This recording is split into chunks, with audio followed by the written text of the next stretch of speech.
سلام بچه ها، امیدوارم که حالتون عالی باشه. من فاطمه سارمی هستم. به چنل من خیلی خوش اومدین. اینجا قراره که با هم زبان چینی یاد بگیریم. خب بچه ها، اولین نکته که میخوایم در موردش صحبت کنیم کتاب های HSK هستن.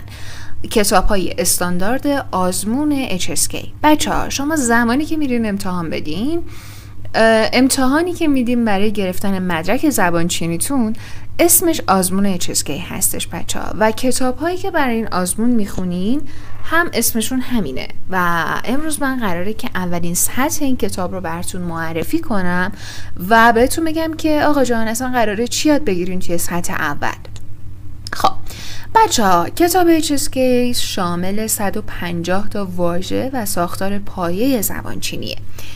زبان چینی تقریبا گرامر پیچیده و عجیب غریبی نداره. یک سری ساختار کلی داره که شما توی دو سطح اول کل ساختار رو یاد میگیرین. خب توی کتاب اول واژگانی که یاد میگیرین در مورد سلامتی، خانواده، محل زندگی و زمانهای روزه.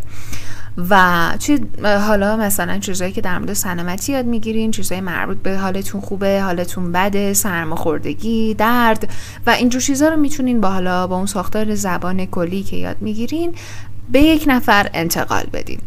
در مورد خانواده، مادر، پدر، برادر، خواهر، اینکه اعضای خانواده‌تون چند نفره و خواهر دارین، خواهر بزرگتر دارین، خواهر کوچیکتر دارین و اینا یاد بگیرین. در مورد محل زندگیتون، مدرسه، خیابون، شهر میتونین آدرس بدین و اینجور مسائل رو شما توی سطح اول یاد میگیرین. در مورد زمانها، امروز، دیروز، فردا و هفته و ماه یاد میگیرین و میتونین تاریخ رو بگین و میتونین حالا بچه ها میگم زبان چینی ساختار پیچیده ای نداره و حالا گذشته کردن زمان، گذشته کردن جملات، آینده و در مورد زمان حال که میخواین صحبت کنین رو هم توی سطح اول یاد میگیرین. زبان چینی گرامر پیچیده و عجیب غریبی نداره. بازم بهتون میگم یک ساختار کلی داره که سابجکت فعل مفعوله که مثلا حالا چجوری ساخته میشه. بچه ها فعل مثل حالا زبانهای دیگه که انتهای جمله قرار میگیره چینی شکلی نیست. فعل دقیقا بعد از فاعل قرار میگیره و مثلا وقتی میخوایم فارسی معنیش کنین میشه من میخورم غذا. درسته؟ این ساختار زبان چینیه. در مورد فعل ها یاد میگیریم بچه ها. ما توی چینی صرف فعل نداریم و حالا مثل زبانهای دیگه مثل فارسی، مثل کره‌ای، مثل انگلیسی هستم، هستی، هست، خوردم، خوردی، خورد. حالا بخوای اینو تو زمانهای متفاوت یاد بگیریم ما چیزی به این شکل توی چینی نداریم و افعال دقیقا به شکل طبیعیشون قرار میگیرن. من هستم، تو هستی، او هست، حالا هر کسی هست، همشون توی چینی یک شکل میشه واشی. حروف اضافه رو یاد میگیرین. در، از، با، به، اینا رو به چینی یاد میگیرین. و خب در مورد درک مطلب شنیداری اگه بخوام بگم که توی زبان چینی چه چیزایی یاد میگیرین بچه ها، شما توی این سطح میتونین فایل‌های صوتی خود کتاب رو تقریبا متوجه بشین. فیلم ها و انیمیشن های ساده رو کم کم متوجه بشین، نمیگم به طور کامل. و حالا میتونی از موزیکا، پادکستا، اخبار گوش بدین بچه ها، ولی میگم قرار نیست متوجه بشین چی میگن. قراره که توی این سطح حالا بعضی کلمات رو متوجه بشین و اینکه لحنتون، گویشتون رو و لهجهتون رو خوب کنین.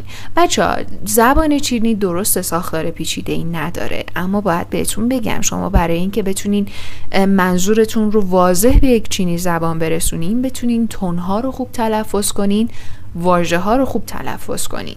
این هم هست. خب دیگه چی یاد میگیرین؟ در مورد درک مطلب توی خوندن هم بچه‌ها شما میتونین متن‌های ساده رو، متن‌های روزمره رو بنویسین، بخونین، متوجه بشین. حالا گاهن ممکنه کلمات ناشناخته وجود داشته باشه، اما شما چون که دیگه تقریبا ساختار رو یاد گرفتین میتونین حالا با ترجمه کردن اون یه دونه واژه ناشناخته کل مفهوم اون متن رو متوجه بشین.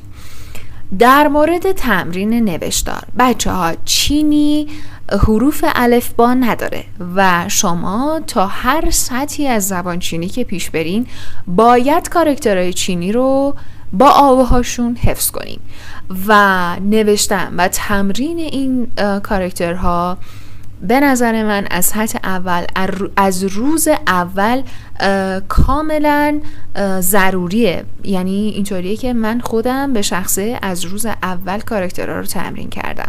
شما زمانی که بخواید برین امتحان HSK 1 یا 2 بدین، از شما کاراکتر نمیخوان. یعنی اون امتحانی که شما میرین بدین پین داره، این حروف لاتینی که تلفظ کاراکترها هست زیرشون نوشته شده. اما شما زمانی که وارد سطح 3 میشین دیگه خبری از این پینا نیست و شما از قبل اون کاراکترها رو یاد گرفته باشین و سطح 3 به اندازه کافی خودش انقدری کاراکتر داره که شما دیگه زمانی ندارین برای اینکه برگردین ببینین تو 2 سطح اول چه چیزهایی بوده که بخواین حفظ کنین. پس از روز اول این کار رو انجام بدین لطفاً و به حفظ کردن ادامه بدین. خب در مورد مهارت گفتگو بچه ها، شما دیگه میتونین در مورد موضوعات ساده‌ای مثل آب و هوا، در مورد خودتون، با مثلا موضوعات ساده‌ای که میتونین از بومیای چینی بپرسین مثل راه، مثل خرید، اینا رو دیگه میتونین با چینی ارتباط برقرار کنین و با برنامه زبان چینی میتونین کار کنین. چرا؟ چون که شما حالا یه سری کلمات پایه و اصولی رو یاد گرفتین. کتابایی که من برای سطح اول بهتون پیشنهاد میکنم بچه‌ها، همون خود کتاب براتون کافیه، سراغ چیزهای دیگه نرین. برنامه‌های یادگیری هم بچه‌ها، سوپر چاینیز میتونه یکی از بهترین برنامه‌هایی باشه که نصب میکنین و ازش استفاده میکنین. پلکو بچه‌ها یک دیکشنری به نظر من کاملترین دیکشنری هست که شما میتونین برای زبان چینی ازش استفاده کنین و اپلیکیشن رایت خنزه که بچه‌ها این اپلیکیشن هم بهتون آموزش میده روش نوشتن کاراکترها رو، هم که هر کاراکتری رو که بلد نبودین راحت میتونین سرچ کنین و پیدا کنین. میتونین از وبسایت ها استفاده کنین که حالا بستگی داره. اگر زبان انگلیسی خوبی دارین میتونین از وبسایت هایی که آموزش دارن حالا به زبان انگلیسی استفاده کنین. اگر نه منابع خیلی زیادی به زبان فارسی وجود نداره، به نظر من میتونین حالا برین یوتیوب جای خوبیه برای این کار و میتونین معلم خصوصی بگیرین بچه‌ها. به نظر من 2 سطح اول شما واقعا به معلم احتیاج دارین. اگر میبینین که واقعا حالا توانایی خوندن زبان چینی رو خودخوان دارین که اوکی میتونین کار انجام بدین. اگر میبینین نه واقعا به معلم احتیاج دارین، میگم زبانی که شاید 2 سطح اولش واقعا به معلم احتیاج داشته باشه. خب این از کل چیزی که در مورد زبان چینی توی سطح اول هست که حالا شما اصلا چی یاد میگیرین و حالا خیلی چیزای دیگه. همین بود بچه‌ها. امیدوارم که به دردتون بخوره و حالا توی شروع مسیرتون بهتون کمک بکنه. لطفا ما رو سابسکرایب کنین، به دوستاتون معرفی کنین و خدا نگهدار.